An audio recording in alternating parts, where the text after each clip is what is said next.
Hi friends, இன்றைக்கி of கேஜியில் chicken biryani எப்படி செய்கிறதுன்னு பார்க்கலாம் வாங்க. நான் ஃபஸ்ட்லேருந்தே காமிக்கணுன்னு தான் நினச்சேன். ஆக்சுவலாக நான் வீடியோ ஆன் பண்ணிட்டேன்னு நினச்சிட்டு நான் மட்டுன்னு ரெக்கார்ட் ஆப்ஷனில் இருக்குதுன்ட்டு பண்ணிகிட்டு இருந்துட்டேன். ஒரு டைமில் தான் பார்க்கும்போது அது ரெக்கார்டில் இல்லைன்னு தெரிஞ்சுது. சாரி. ஒன்றும் இல்லை, இதில் ஆயில் ஆட் பண்ணிவிட்டு நம்ம எப்பயும் போல் வெங்காயம், பட்டை, லவங்கம் இதெல்லாம் ஆட் பண்ணியிருக்கிறேன். ஆட் பண்ணி நல்லா வதக்கிக்கிறேன். வதக்கிக்கிட்ட பிறகு வெங்காயம் நல்லாவே வதங்கின பிறக்கும் நான் மஞ்சப்பொடி அந்த ஆயிலில் ஆட் பண்ணியிருக்கிறேன். அதுக்கு ஒரு அரை ஸ்பூன் மஞ்சப்பொடியும் 2 ஸ்பூன் சில்லி பவுடரும் நான் ஆட் பண்ணியிருக்கிறேன். ஏன்னா நம்ம கலருக்கு வேறு எதையுமே சேர்க்கறது இல்லை, நேச்சுரல் கலர் தான். அதனால தான் நான் ஆயிலில் ஆட் பண்ணிக்கிறேன். 2 பெரிய சைஸ் வெங்காயம், 3 பெரிய சைஸ் தக்காளி நல்லா நறுக்கி ஆட் பண்ணிக்கோங்க. நான் இதோட அளவை டிஸ்கிரிப்ஷனில் கொடுக்குறேன், நீங்கள் செக் பண்ணிக்கோங்க. இப்போ பழுத்த தக்காளியை 3 நான் கட் பண்ணி ஆட் பண்ணிக்கிறேன். அது கூட புதினா, கொத்தமல்லியெல்லாம் ஆட் பண்ணிக்கிறேன். அப்புறம் இஞ்சி பூண்டு பேஸ்ட்டோட நான் புதினா கொஞ்சமும் 2 பச்சை மிளகாவையும் அரைச்சி ஆட் பண்ணியிருக்கிறேன். ஃப்ளேவர் நல்லாயிருக்கும். இப்படி ட்ரை பண்ணி பாருங்கள் ஒரு தடவையாவது. நல்லா கலரிக்கோங்க. கலரிட்டு அந்த தக்காளி ஸ்மாஷ் ஆகணும். ஸ்மாஷ் ஆகிற வரைக்கும் கலந்துக்கோங்க. அதுக்கப்புறம் தயிரை ஆட் பண்ணிக்கோங்க. தயிரும் ஆட் பண்ணி நல்லா கலந்து விட்டுக்கோங்க. கலந்து விட்டுட்ட அப்புறம் 1/2 கேஜ் சிக்கன் அதையும் ஆட் பண்ணி அந்த வெங்காயம் தக்காளியோட நல்லா சேரணும்.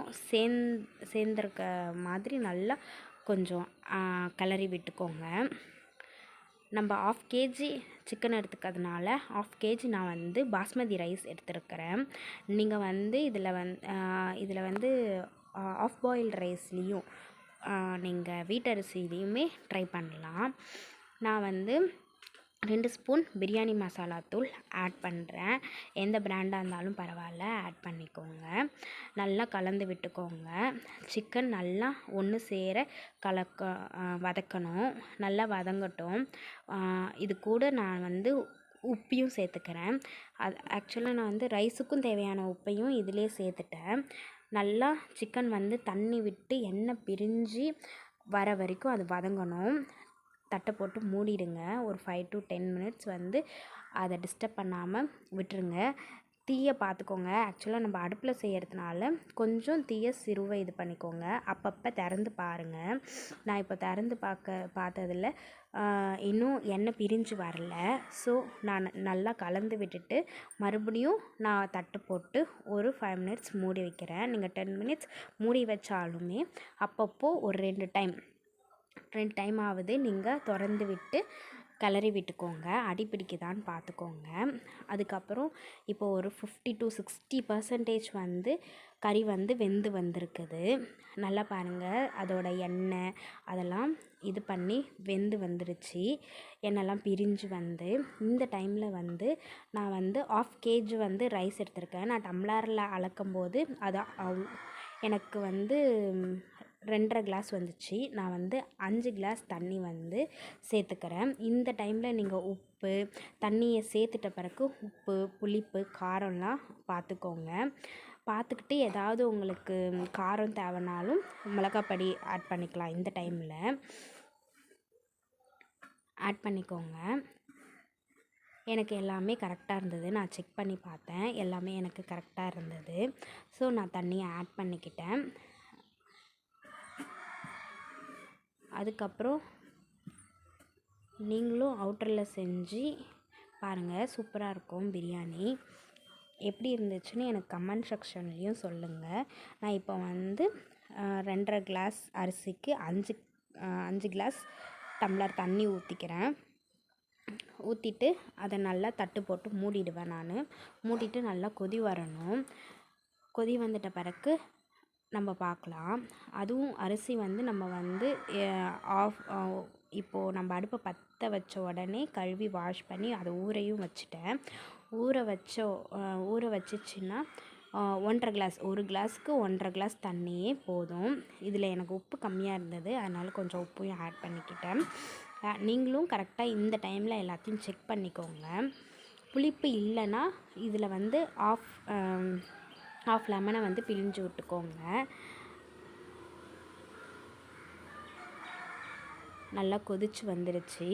கொதிச்சு வந்துட்ட பிறகு நம்ம இப்போ ரைஸையும் ஆட் பண்ணிக்கலாம். ரைஸை வந்து நீங்கள் நடுமத்தியில் ஆட் பண்ணுங்கள். அப்போ தான் அது ஒன்று போல் கலந்து வரும். தண்ணி இல்லாமல் நல்லா வடிகட்டிட்டு நீங்கள் சேர்த்துக்கோங்க.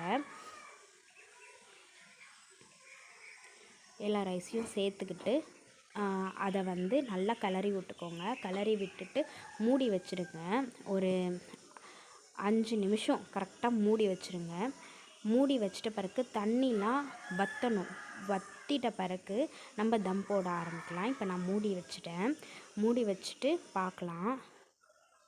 பாருங்கள், இன்னும் தண்ணி வந்து சமமாக வரல. இன்னும் கொஞ்ச நேரம் நம்ம தட்டு போட்டு மூடி வைப்போம். மூடி வச்சுட்டு ஆனால் ரைஸ் வந்து ஒரு 30 to 40% வெந்துடுச்சு. அதை லெவல் பண்ணிக்கிட்டு நம்ம மூடி வச்சுருவோம்.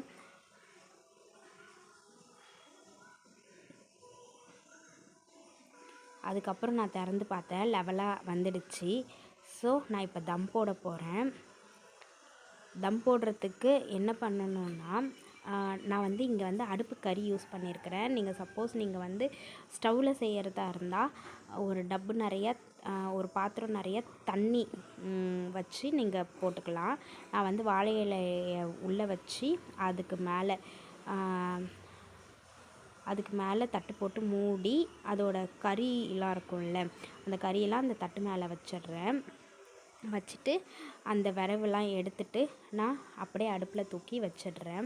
ஆக்சுவலாக நீங்கள் இதில் செய்கிறதா இருந்தால், கேஸில் செய்கிறதா இருந்தால் அந்த பாத்திரத்துக்கு தேவையான அளவில் இன்னொரு பாத்திரத்தில் தண்ணி பிடிச்சி மேலே வச்சுருங்க. வாழை இலையை வச்சு மூடி தம் போட்டால் அதோட ஸ்மெல் வந்து சூப்பராக இருக்கும். நீங்களும் டேஸ்ட் பண்ணி பாருங்கள். ஒரு வாட்டி இந்த மாதிரி ட்ரை பண்ணி பாருங்கள். வாழை இலையில் மூடி பண்ணுறதுனால நல்லாவும் இருக்கும், டேஸ்ட்டும். பாருங்கள், நான் எடுக்கிறேன். தம் போட்டாச்சு, முடிஞ்சிடுச்சு. பாருங்கள், ஒன்றோட ஒன்று ஒட்டாமல் ரைஸ் வந்து உதிரியாக கிடச்சிருக்கு. நம்மளுக்கு சூப்பராக வந்திருக்குது நம்மளுக்கு. ஸோ நம்ம வந்து இதே மாதிரி நீங்களும் உங்கள் வீட்டில் ட்ரை பண்ணுங்கள். ட்ரை பண்ணிவிட்டு எப்படி இருந்ததுன்னு கமெண்ட் செக்ஷனில் சொல்லுங்கள். தேங்க்யூ. Subscribe my